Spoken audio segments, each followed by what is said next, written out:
ચાલ તું જીત્યો ને હું હાર્યો. Good morning sir. રાજી? સર કાઢી નાખ. Good morning. એ અસરકારક જોઈએ જરા. અસરકારક નથી. Good morning. હજુ એમાં જરા પ્રાણપુર. Good morning. સરસ. હજી એ પ્રાણપુર જો. મને જેવું આવડતું હતું એવું બોલ્યો. હવે તું દેખાડ મને કેમ પ્રાણ પૂરવા.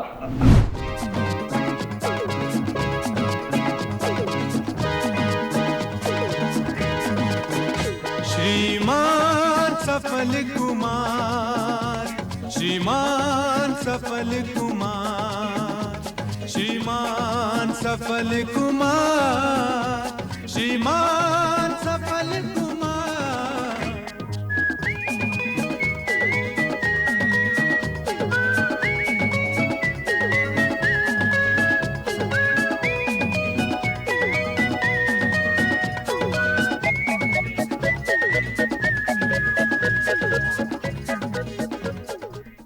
એડવર્ટાઇઝિંગ અને માર્કેટિંગમાં ગયા વર્ષે ડિપ્લોમા લીધો, રાઈટ? છેલ્લા 10 મહિનાથી શું કરતા હતા? ચોરના માથાની જેમ એક ઓફિસથી બીજી ઓફિસના ફેરા કરતો હતો સાહેબ. મારા કર્મની કઠણાઈ એવી બેઠી સાહેબ કે બાર ઇન્ટરવ્યુ દેવા છતાંય પરિણામ 0 આવ્યું. એમાં મારો કાંઈ વાંક નહોતો. હવે તમે છઠ્ઠા ઇન્ટરવ્યુનો દાખલો લો ને. એમાં ઇન્ટરવ્યુ લેવા માટે ચેરમેન હારે તેમનો કૂતરો બેઠો હતો. મેં તો ચોખ્ખું કહી દીધું કે તમે પહેલે એ નક્કી કરો કે તમારા બંનેમાંથી કંપનીનો માલિક કોણ છે, માંસ કે પશુ. પછી મારે 14 ઇન્જેક્શન લેવા પડ્યા. 10 મહિના, 12 ઇન્ટરવ્યુ, 14 ઇન્જેક્શન, રેકોર્ડ ખોટો નથી? તો નોકરી પાકી. અમને હડકાયું કૂતરું નથી કરાડ્યું કે તમારા જેવા ઘેલાને નોકરીએ રાખીએ. પણ મેં એમ ક્યાં કહ્યું કે મને હડકાયું કૂતરું કર્યું છે? કેમ? 14 ઇન્જેક્શનની વાત તમે જ કરી ને? ના, એ તો ચેરમેન સાહેબ મારો સવાલ સાંભળી એવા ચીડાઈ ગયા હતા કે મને અહીં હાથમાં બચકું ભરી ગયા. સાહેબ આ દિવસ સુધી મેં કોઈના પગ નથી પકડ્યા. સાહેબ નોકરી આપી દો. સાહેબ મને નોકરી નહીં મળે તો મારે જલેબીનું નામ લઈ લો. સાહેબ મને નોકરી આપી દો. હું બહુ પ્રમાણિક માણસ છું. સાહેબ મને નોકરી આપી દો.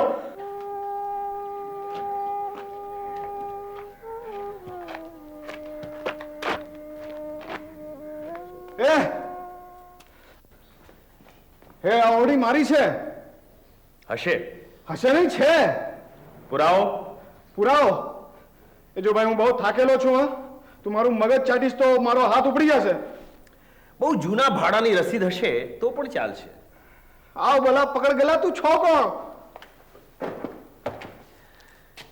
તારું ભાગ્ય. મારું ભાગ્ય તો ફૂટેલું છે. હા તો તું મને તૂટેલા ફૂટેલા નસીબનું મિકેનિક કહી શકે છે. એ ભાઈ તું ભલો થઈને બહાર નીકળી જાઓ.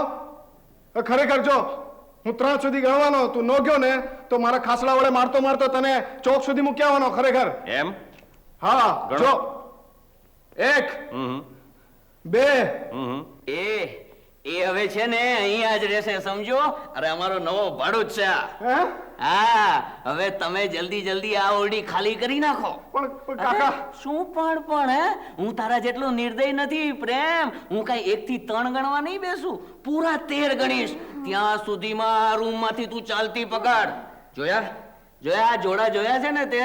નહીં તો પછી મારતો ઠેઠ તને તારા ગામ મૂકી આવીશ.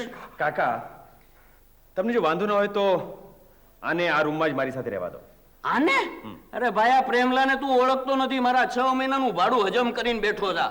હું તમને ખાતરી આપું છું કે આવતા મહિનાથી એ તમને તમારું ભાડું આપશે, અને એ પણ વ્યાજ સહિત. વાહ. દેશે કોણ? એ પોતે. અરે આ ક્યાંથી ચૂકવવાનો? આ પોતે તો મિસ્ટર ફ્લોપ છે. અને હું મિસ્ટર સક્સેસ છું. આઈ મીન ટુ સે શ્રીમાન સફળ કુમાર.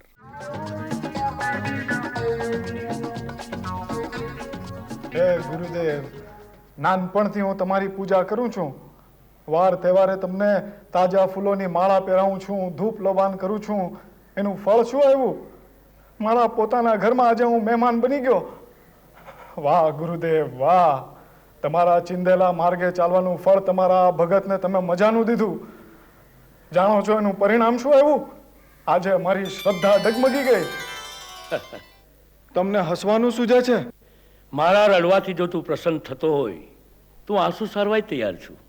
શું તમારા આંસુ મારી એકે મુશ્કેલી દૂર કરી શકશે? મારી ગરીબીમાં સુધાર લાવી શકશે?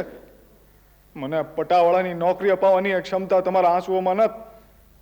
તમારા કરતા તો બૈરાવ સારા ખરા ખોટા એક બે આંસુ ટપકાવી પોતાના પતિ પાસેથી એકાદ સાડી તો પડાવી લેતા હોય છે. એને પ્રમાણિકતા ન કહેવાય. તો કોને કહેવાય? નોકરી મેળવવા માટે જે તે પ્રયાસો કર્યા એને. તું અંતિમ સત્યવાદી છે. અને પેલો કોણ? રાજા હરિશ્ચંદ્ર. ઉપ સુદ્ધા ઉચ્ચાર્યા વગર એને ભવસાગર પાર કર્યો હતો અને તારે માથે એક બોટ તૂટી પડ્યું, એમાં તો તે કાગારોળ શરૂ કરી દીધી કે આપ તૂટી પડ્યું છે. તું મારો પ્રિય શિષ્ય છે, તારા માટે મને માન છે, નહીતર આ દિવસ સુધી મેં કોઈની ટીકા સાંભળી નથી. તો તમે મારું 6 મહિનાનું ભાડું ભરી દો તો હું તમારી ટીકા નહીં કરું.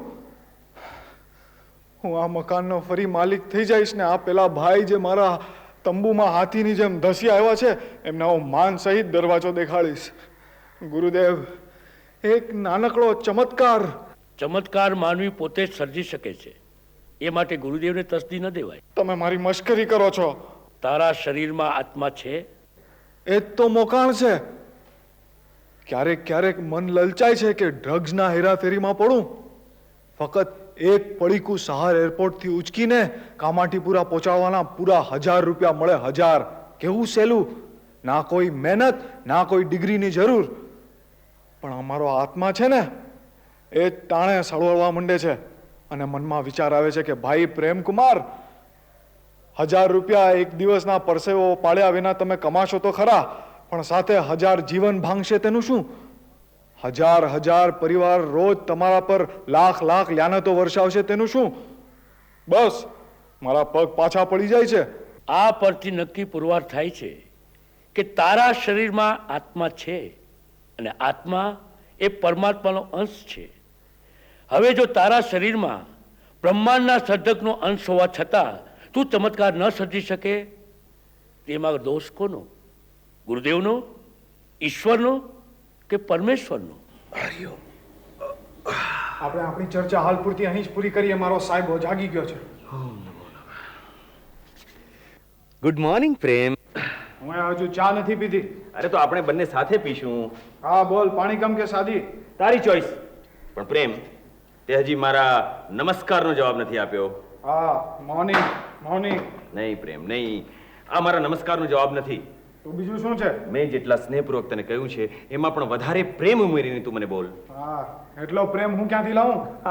અરે પ્રેમ કઈ બજારમાં વેચાતો મળતો નથી કે લાવવો પડે. એ તારામાં છે, તારા નામમાં છે પ્રેમ. ના. હું છેલ્લે મહિને એક ઇન્ટરવ્યુ દેવા ગયો ને એક ભાઈએ મને અનુભવની વાત કહી હતી. માણસોના નામ સાથે તેઓનો જરાય સંબંધ હોતો નથી. મારું નામ પ્રેમકુમાર છે પણ મારામાં નફરતનો લાવો ભભૂકી રહ્યો છે. અને પેલા વીજળીના કાકા મધુસૂદન કાકા, તેમના મોંમાં ઝેરની કોથળી છે. એક એક શબ્દમાં એક એક ટીપું ઝેર હોય છે. હવે ત્રીજો દાખલો દઉં? ના, એવું દઈશ. મારું નામ સફળ કુમાર છે ને હું જિંદગીમાં ડગલે ને પગલે સફળ રહ્યો છું. સફળ માણસો ગગનચુંબી ઇમારતોમાં રહે, મેળી અને હવેલીઓમાં વસે, પેન્ટ હાઉસમાં લીલા લહેર કરે. અહીં ગંધાતા શાંતિકુંજના ગંધાતા ઓરડામાં ન આવે. ધીમે અવાજે વાત કરીશ તો પણ મને સંભળાશે. હા, સફળ માણસો આલિશાન મહેલોમાં પણ સુખી રહી શકે છે અને ઝૂંપડીમાં પણ. હા, રેવા દે ખોટી ડંફાસ ના માર. કેમ? આપણા મહાન સંતો ક્યાં રહેતા હતા?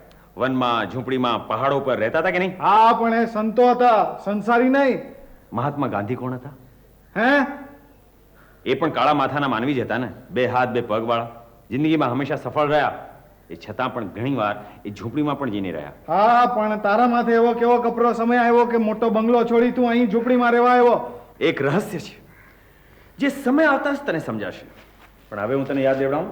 ચા વિના મારું માથું ભમે છે. જ્યાં સુધી તું મારા નમસ્કારનો અસરકારક જવાબ નહીં આપે ત્યાં સુધી હું તને નહીં જવા દઉં. નહીં દઉં તો? એને શિષ્ટાચાર ભંગ કહેવાશે. એ જો સાહેબા, મેં તને કીધું. અને હું થાગો નથી, તારો મિત્ર છું અને આવા જરા ધીરો રાખ, મને સંભળાશે. પેલા આપણે એક એક પાણી કમ ચા પી લે, પછી તું કહીશ તો અસરકારક ગુલાટ પણ મારીશ. બસ ભલે જા, પણ 2 ચા નહીં કહેતો. કેમ? તું નહીં પીવે? નહીં, જવાબ સાંભળીને જ પીશ. નારાજ થઈ ગયો? મેં મનોમન એવું નક્કી કર્યું છે. ચાલ, તું જીત્યો ને હું હાર્યો. Good morning sir. રાજી? સર કાઢી નાખ. Good morning. એ અસરકારક જોઈએ જરા, અસરકારક નથી. Good morning. હજુ એમાં જરા પ્રાણપુર. Good morning. સરસ. હજુ એ પ્રાણપુર જોઉં. એ મને જેવું આવડતું હતું એવું બોલ્યો, હવે તું દેખાડ મને કેમ પ્રાણ પૂરવા. મને લાગે છે કે જ્યાં સુધી ચા નહીં પીશ ત્યાં સુધી તારામાં પ્રાણ નહીં આવે. જા 2 કપ ચા કહી આવ. પેમલા, એ પેમલા, ક્યાં ચાલ્યો? ચાલે વાહ, તારે કઈ મંગાવું છે? હા, મારી માટે 250 ગ્રામ ઢોકળા લેતા આવજે. હા, લાવ 3 રૂપિયા લાવ. કેમ તારી પાસે આટલા પણ નથી? મારી પાસે તો એટલા જ છે. જો સાંભળ, આજે તું મારા પર ખર્ચી નાખ, કાલે હું તારા પર ખર્ચી નાખીશ, બરાબર? એ ખૂટેલની ક્યાં મરી ગઈ? હા કાકા, આવી. હું જાઉં છું, તું ભૂલતો નહીં. હા,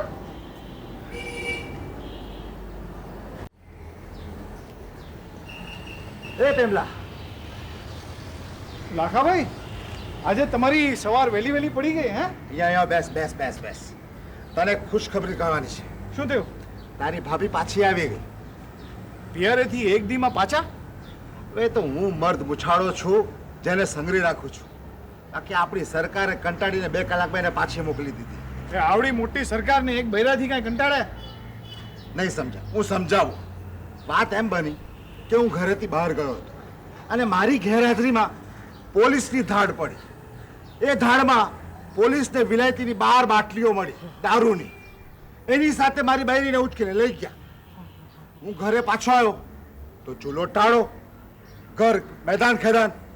મને તો ચિંતા થવા લાગી. હા, વિલાયતી દારૂની 12 બાટલીઓ જાય તો કોને ચિંતા ના થાય? હવે ડોબા બાટલીઓની નહીં, તારા ભાભીની ચિંતા થવા લાગી. એ પણ મને એમ કે અમારા ભાભી તમને ગમતા નથી ને?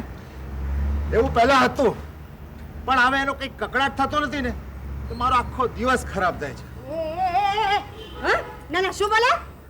તારી અહીં આરતી ઉતરતી હોય ત્યારે વચમાં ટપકવાનું હે?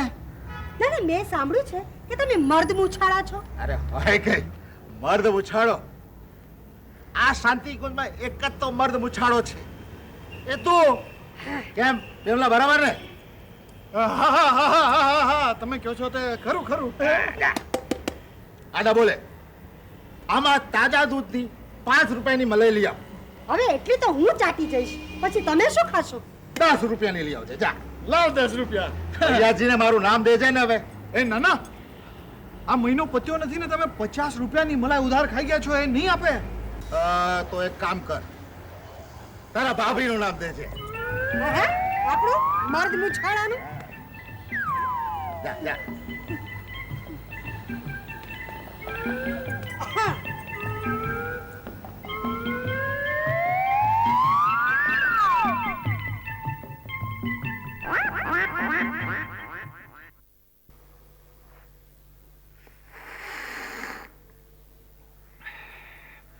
હું એમ પૂછું કે પ્રણામ કે નમસ્કાર કરતી વખતે એમાં પ્રાણ પૂરવાની જરૂર શું? એનો સીધો ને સરળ જવાબ એ છે પ્રેમ કે કોઈ પણ કામ જે તમે પ્રાણ પૂરીને કરો એનું વહેલા કે મોડા સારું પરિણામ, શુભ પરિણામ આવે ને આવે જ. મેં ક્યાં એવું નથી સાંભળ્યું કે કોઈ પ્રણામ કર્યા હોય ને એને મોટો દલ્લો મળી ગયો હોય. દલ્લો ભલે ન મળે પણ એક મિત્ર તો મળે, એક ઓળખાણ તો થાય. અને ઓળખાણ એ કેટલી મોટી ખાણ છે તને ખબર છે ને? અને ઓળખાણ વધારવાનો પ્રથમ માર્ગ તે પ્રણામ. એટલે કે રસ્તે ચાલતા જે કોઈ મળે એને પ્રણામ કરતા રહેવાના? ના, તું સમજો નહીં. હું એમ કહેવા માંગુ છું કે જો ઓફિસના રિસેપ્શનમાં કે ડૉક્ટરના વેઇટિંગ રૂમમાં તમે બેઠા હો ને કોઈ મુલાકાતી તમારી પાસે આવીને બેસી જાય તો તમે શું પસંદ કરો? હા, એકલા બેઠા બેઠા બગાસા ખાવાનું કે સામી વ્યક્તિને પ્રણામ કરીને પોતાના નક્કામાં સમયનો સદુપયોગ કરવાનો? હું પ્રણામ કરીશ એનું પરિણામ તો મીંડું જ આવશે ને. મારા પ્રણામમાં પ્રાણ નથી એમ તે હમણાં જ કહ્યું. પ્રેમકુમાર, દુનિયાના 99% લોકો ઘસાઈ ગયેલી રેકોર્ડની જેમ પ્રણામ કરતા હોય છે. શું સલામ સાહેબજી, પ્રણામ. એમના હોઠ બોલે પણ હૈયું કોઈ દિવસ નથી બોલતું. હૈયું. પણ આમાં કામની વાત શું?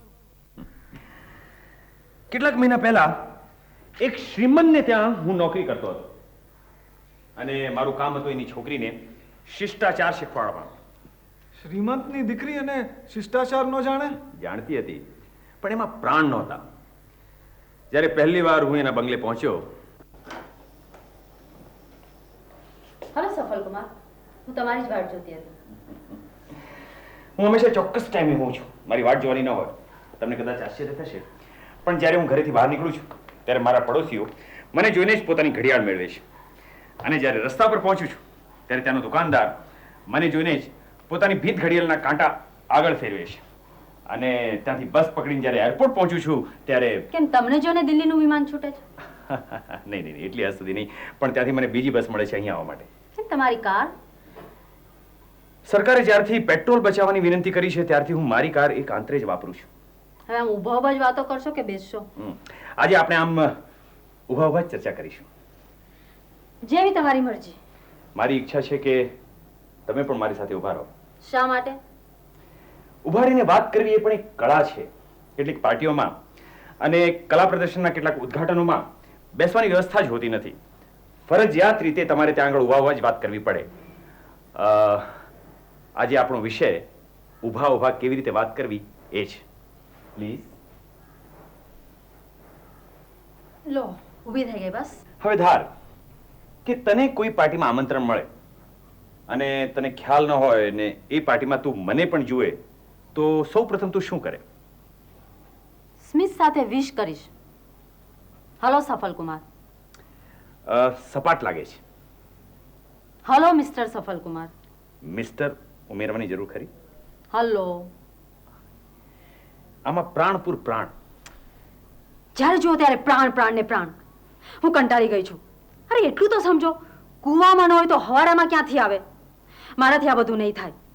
તમે જેમ પટોળા થઈને બોલો છો એમ આખી દુનિયા બોલતી થઈ જાય ને તો દુનિયા આખી ઊંધી વળી જાય.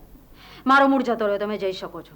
પછી એ છોકરી સુધરી કે મારા જેમ ડોબી જ રહી? મેં એક યુક્તિ અજમાવી. એના ભાઈને મળ્યો, મારી સમસ્યાની સામે મૂકી અને સાથે સાથે ઉકેલ પણ. પ્રદીપ, આપણે શ્રીમંત છીએ એટલે પૈસાનો ધુમાડો કરવાનો છે. ઓલરાઈટ, આવતીકાલથી પરફ્યુમ સ્પ્રે બંધ. હું જોક નથી કરતી. શું કહેવા માંગે છે તું? મારા પ્રોફેસરને આપણે કેટલો પગાર આપીએ છીએ? કેમ નથી જાણતી તું? મહિને ₹5000 કોઈ શિષ્ટાચાર શીખવા માટે ના આપે. અરે ભાઈ, ફોરેન રિટર્ન માણસ છે, પોતાના ક્ષેત્રમાં શ્રેષ્ઠ છે. અને લોકો તો એમ કહે છે કે પાછલા જન્મમાં મિસ્ટર ડેલ કાર્નેગી, જે જિંદગી જીવવાની જડીબુટીના લેખક છે, એમના વિદ્યાર્થી હતા. ફરી પાછી જોક. મારે ખરું કારણ જાણવું છે. કે મેં તરફથી એક વાત છુપાવી છે. મને એમ લાગે છે કે મારે તને આજે વાત જણાવવી જ પડશે. એમાં આટલો બધો ગંભીર શું થઈ જાય? વાત જ એવી છે કે પપ્પાની તબિયત તો સારી છે ને? હા. મમ્મીને કઈ થયું છે? કે તારા પ્રોફેસર છે ને, એમને કેન્સર છે.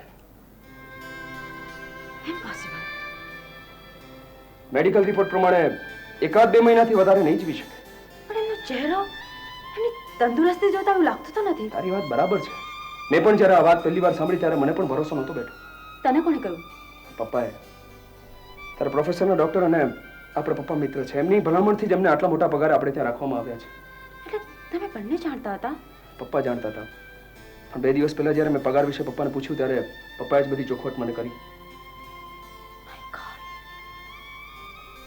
આવો હેન્ડસમ, આવો હસમુખ યુવાન 1-2 મહિનામાં જ આપણા વચ્ચેથી હંમેશા માટે વિદાય લેશે. કેતકી, આપણે માત્ર એટલું જ કરવાનું છે કે આ વાત આપણે બધા જાણીએ છીએ, એની જાણ તારા પ્રોફેસરને ના થવી જોઈએ. પ્લીઝ. એટલે કે છોકરીના મનમાં તે ખોટે ખોટું ઠસાવી દીધું કે તું ઉકલી જવાનો છે? That's it. પછી ઉકલી ગયો? જો હું ઉકલી ગયો હોત તો હમણાં તારી સામે આમ જીવતો ન બેઠો હોત. ના એમ નહીં. એટલે કે કોયડો ઉકલી ગયો કે નહીં? કાંઈ પરિણામ આવ્યું? બીજા દિવસે ટ્યુશન દેવા જ્યારે હું છોકરીના બંગલે પહોંચ્યો ત્યારે એના વ્યવહારમાં આકાશ પાતાળનો ફરક હતો. श्रीमान सफल